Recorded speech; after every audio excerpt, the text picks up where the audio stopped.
आर्य समाज बस्ती के स्वर्ण जयंती कार्यक्रम के अवसर पर जिला आर्य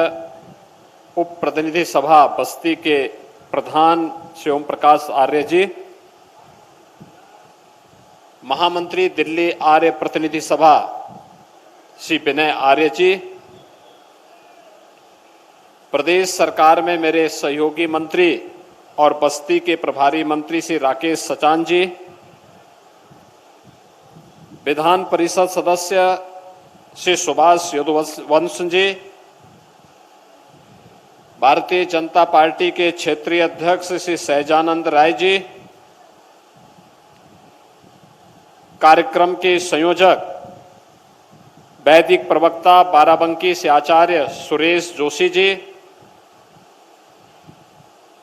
आज के इस कार्यक्रम में उपस्थित आर्य समाज के सभी पदाधिकारी गण, जिला पंचायत के अध्यक्ष श्री संजय चौधरी जी, माननीय विधायक श्री अजय सिंह जी, भारतीय जनता पार्टी के जिला के अध्यक्ष विवेकानंद मिश्र जी और उपस्थित सभी भाइयों बहनों, आर्य समाज बस्ती को 50 वर्ष की अपनी एक शानदार यात्रा के लिए हृदय से बधाई देते हुए आप सबके प्रति मैं अपनी शुभकामनाएं देता हूं। मैं विशेष रूप से अभिनंदन करूंगा श्री ओम प्रकाश आर्य जी का और उनके परिवार के सभी सदस्यों का, उनके सभी सहयोगियों का, जो लगातार अपनी परंपरा के साथ जुड़ करके उनके पूर्वजों ने आर्य समाज बस्ती की स्थापना में योगदान दिया था और उन्होंने अपनी पैतृक परंपरा का निर्वहन करते हुए लगातार वे कार्यक्रम को आगे बढ़ाते रहे। और मुझे बस्ती में किसी एक कार्यक्रम में सबसे पहली बार 1995 में आने का अवसर में प्राप्त हुआ था, तो यही आर्य समाज बस्ती के कार्यक्रम में श्री ओम प्रकाश जी के ही कार्यक्रम में आने का अवसर प्राप्त हुआ था। आप अनुमान करिए 1995 संभवतः गोरखपुर से बाहर मेरा पहली बार जाना हो रहा था किसी सार्वजनिक कार्यक्रमों में, और उनमें से बस्ती का आर्य समाज का कार्यक्रम भी था। आज इतने वर्ष हो गए हैं, लगभग 28 वर्ष बाद भी उसी ऊर्जा के साथ, उसी प्रतिबद्धता के साथ, उसी निष्ठा के साथ आर्य समाज के मूल्यों और आदर्शों को आम जनमानस तक पहुंचाने के लिए श्री ओम प्रकाश आर्य जी के द्वारा निरंतर प्रयास किया जा रहा है, आगे बढ़ाया जा रहा है। अपने व्यक्तिगत पारिवारिक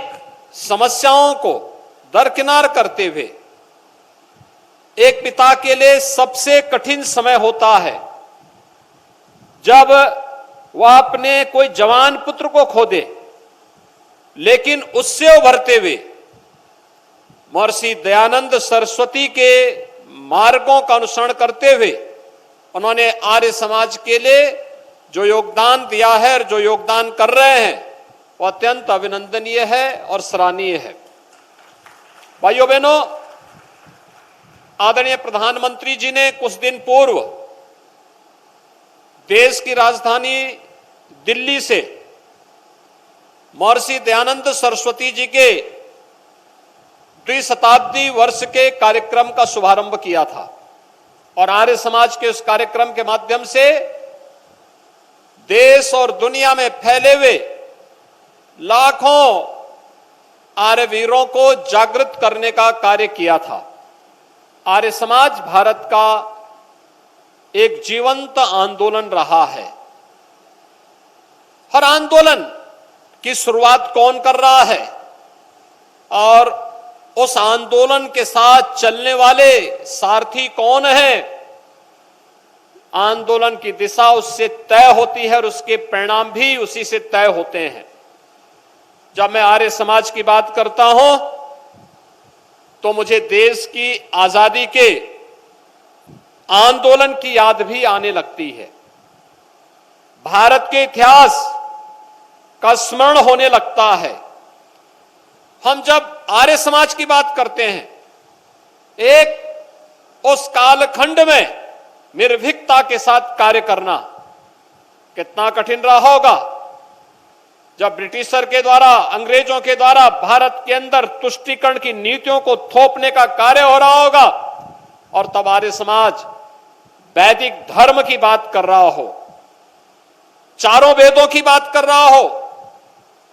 कितना कठिन रहा होगा। एक तरफ मुगल कालखंड में हुए धर्मांतरण के अनैतिक कार्यों को, और ब्रिटिश कालखंड में भी धर्मांतरण के अनैतिक कार्यों को जवाब घर वापसी के कार्यक्रम के माध्यम से जब आर्य समाज दे रहा होगा, कितना कठिन रहा होगा। छुआछूत के खिलाफ एक अभियान चलाने का कितना कठोर निर्णय उस समय रहा होगा, जिसको समाज ने स्वीकार किया, और देखते ही देखते भारत का एक बड़ा भूभाग, यहां तक कि आप चले जाइए कराची तक, वहां पर भी आर्य समाज का वही बोलबाला था जो आपको बस्ती में सुनाई देता है। भाइयों बहनों, शिक्षा के क्षेत्र में हमें शिक्षा को संस्कारों के साथ जोड़ना है और शिक्षा को आधुनिकता के साथ जोड़ना है। यह सोच भी महर्षि दयानंद सरस्वती जी की थी। याद करिए डीएवी की संस्थाओं को, जो बाद में आर्य समाज ने आगे बढ़ाया था। कितना डीएवी की संस्थाएं एक समय देश की सबसे प्रतिष्ठित शिक्षण संस्थानों में माना जाता था, और उसका कार्य का शुभारंभ ही होता था, जिसको आज हम मॉर्निंग असेंबली कहते हैं। वहां पर वैदिक प्रार्थना के साथ, हवन यज्ञ के साथ विद्यालय का शुरुआत होता था। एक आध्यात्मिक वातावरण विद्यालय के अंदर स्वतः स्फूर्त भाव के साथ आगे बढ़ता हुआ दिखाई देता था, और यह वर्ष अत्यंत महत्वपूर्ण है। ऐसे युग दृष्टा ऋषि महर्षि दयानंद सरस्वती जी के 200वीं जयंती के कार्यक्रम के साथ पूरा भारत जुड़ रहा है, आर्य समाज के प्रणेता को नमन कर रहा है। तो दूसरी ओर आर्य समाज की स्थापना का भी अगले वर्ष से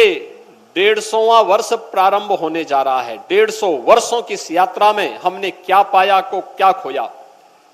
अगर आप देखेंगे देश की आजादी की लड़ाई को, तो भाइयों बहनों, कोई संदेह नहीं होना चाहिए, अंग्रेज बेखबर थे। उनको यह लगता था भारतीय कभी एकजुट नहीं हो सकता है, उनके खिलाफ कोई अभियान नहीं चला सकते। लेकिन स्वदेशी का आंदोलन पहली बार किसी ने चलाया था, आर्य समाज ने चलाया था। स्वदेशी के माध्यम से उन्होंने जो अंगड़ाई ली, अछूतोद्धार के माध्यम से जो अभियान आगे बढ़ाया था, घर वापसी के जिस कार्यक्रम को आर्य समाज ने आगे बढ़ाया था, यह कार्यक्रम केवल वहीं तक सीमित नहीं था। इस कार्यक्रम ने अनेक क्रांतिकारी पैदा किए। याद करिए काकोरी कांड के महानायक पंडित राम प्रसाद बिस्मिल,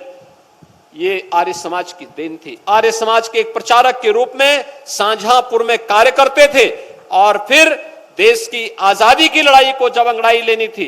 तो उन्होंने न केवल स्वयं बल्कि अपने साथ अस्फाउल्लाह खां को भी जोड़ा, और ठाकुर रोशन सिंह को भी जोड़ करके इस लड़ाई को आगे बढ़ाने का कार्य किया था। उस समय का हर क्रांतिकारी आर्य समाज के साथ जुड़ करके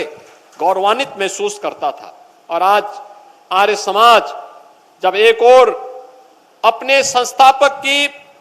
200वीं जयंती द्विशताब्दी वर्ष के कार्यक्रम के साथ जुड़ रहा है, वहीं एक वर्ष के बाद आर्य समाज की स्थापना के 150 वर्ष भी पूरे होंगे, 150वां वर्ष भी प्रारंभ होगा। उन स्थितियों में हम सबके सामने बहुत सारे मुद्दे होंगे जिन पर शोध करने की, जिसको वर्तमान पीढ़ी को बताए जाने की, और समाज की जुड़ी हुई उन तमाम समस्याओं के समाधान का रास्ता भी उस शोध के माध्यम से, उस अध्ययन के माध्यम से अब सब हम सबके सामने अपने आप ही आती हुई दिखाई देंगी। जो ज्वलंत समस्याएं हमारे सामने गाये बगाए आ जाती हैं, उन सब का समाधान भी हमारे सामने आएगा। और मुझे लगता है उस पर व्यापक कार्य किए जाने की आवश्यकता है। मैं आर्य समाज का आह्वान करूंगा कि भी से तैयारी करें। आर्य वीर दल तो अपने कार्यक्रम को आगे बढ़ाएगा ही, लेकिन साथ साथ इन बातों को लेकर के कि महर्षि दयानंद सरस्वती ने उस कालखंड में जो बातें कही थी, घर वापसी का जो अभियान प्रारंभ किया था आर्य समाज ने, अछूतोद्धार के लिए जो कार्यक्रम आगे बढ़ाया था, वैदिक धर्म की पुनर्स्थापना के लिए जो व्यापक अभियान चलाया था, और आधुनिक लेकिन संस्कार युक्त शिक्षा के लिए जो उनका अभिनव प्रयास था, जिसने भारत को एक सुदृढ़ नींव दी, स्वतंत्र भारत को एक सुदृढ़ नींव दी थी, उस अभियान को हम आगे बढ़ा सकेंगे। इस विश्वास के साथ मैं ओम प्रकाश जी को और उनकी पूरी टीम को आर्य समाज बस्ती के स्वर्ण जयंती कार्यक्रम के अवसर पर हृदय से बधाई देता हूं। अनेक झंझावातों और तूफानों का सामना करते हुए भी वे आर्य समाज के अभियान के साथ लगातार जुड़े हुए हैं। और जो मैंने आपको बताया भी, मेरा बस्ती में पहली बार किसी कार्यक्रम के साथ आना हुआ था 1995 में, तो वह कार्यक्रम था आर्य समाज बस्ती के कार्यक्रम के साथ। गोरखपुर से पंडित द्विजराज शर्मा मेरे साथ में थे, अत्यंत बुजुर्ग लेकिन जुझारू आर्य समाजी थे और लगातार कार्यक्रमों के साथ जुड़े रहते थे। याद करिए, जब पंडित राम प्रसाद बिस्मिल को गोरखपुर जेल में फांसी की सजा अंग्रेजों ने दी थी, तो उस समय उनके अस्थि कलश को सुरक्षित रखवाने का कार्य किसी ने किया था, गोरखपुर में पंडित द्विजराज शर्मा ने किया था। और पंडित द्विजराज शर्मा उस समय मेरे साथ यहां पर आए थे बस्ती के कार्यक्रम के साथ, और उस समय भी मैं देखता था कि आर्य समाज के मूल्यों के लिए, आदर्शों के लिए महर्षि दयानंद सरस्वती के बताए हुए रास्ते का अनुसरण करते हुए लगातार उस पथ से अविचल अड़िग रहते हुए निरंतर आगे बढ़ने के लिए जो एक जज्बा उस समय उनके साथ मैंने देखा था, वह आज भी हम सबको देखने को मिलता है। स्वर्ण जयंती के अवसर पर मैं उनका हृदय से अभिनंदन करता हूं। आर्य समाज से जुड़े हुए सभी स्वयंसेवकों को, सभी कार्यकर्ताओं को, सभी पदाधिकारियों को मैं इस अवसर पर बधाई देता हूं और विश्वास व्यक्त करता हूं कि 200 वर्षों की महर्षि दयानंद सरस्वती की जन्म शताब्दी, द्विशताब्दी के इस कार्यक्रम को हम जहां भव्यता के साथ उन मूल्यों और आदर्शों की स्थापना के लिए आगे बढ़ाएं, वहीं आर्य समाज की स्थापना के भी जो अगले वर्ष से तिथि प्रारंभ होगी, इन सभी कार्यक्रमों को पूरी मजबूती के साथ आगे बढ़ाने के लिए हम सबको मिलकर के कार्य करना होगा।